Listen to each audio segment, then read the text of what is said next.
Сәлем баршаңызға, YouTube арнама қош келдіңіздер. Бүгін мен сіздермен үлкен формада кекс пісірудің рецептісімен бөлісетін боламын.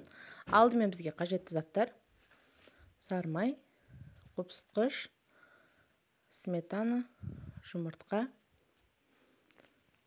құмшекер. Енді жұмыртқамызды осылай көпіршітіп аламыз миксердің көмегімен.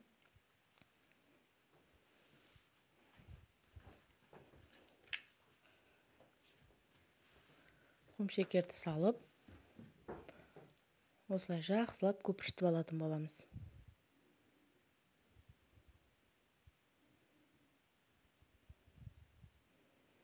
Енді оның үстінен сметанамызды құямыз.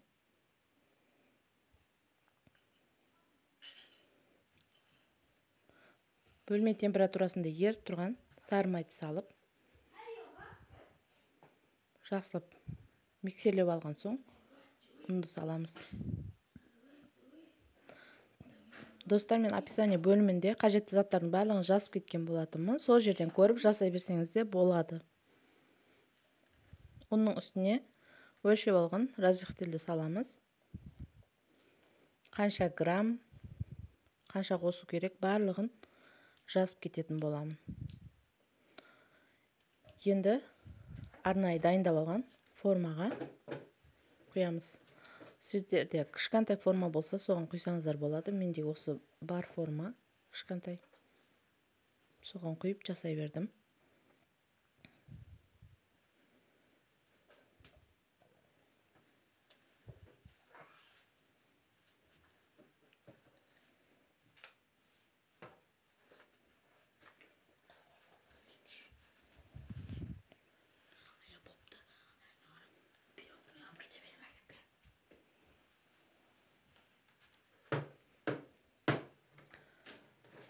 Міне дайындап салып алдық. Енді 180 градус печкада кемінде 1 сағаттай пісу керек. Қып-қызыл болып осылай пісіп шықты. Енді осылайша сәндеп қойдым.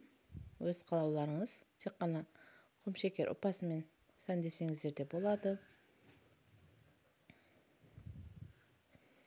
Міндетті түрде балдарыңызға дайындап беріңіздер.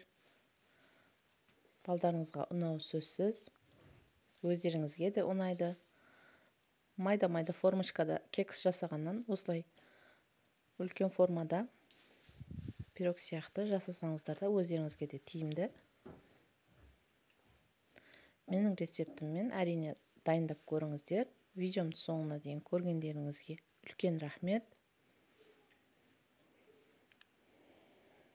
Арнамнан алыстамаңыздар. Лайк басып, подписаться етіліп, комментарий қалдырып кетіңіздер. Осылай жұмсақ болып шығады.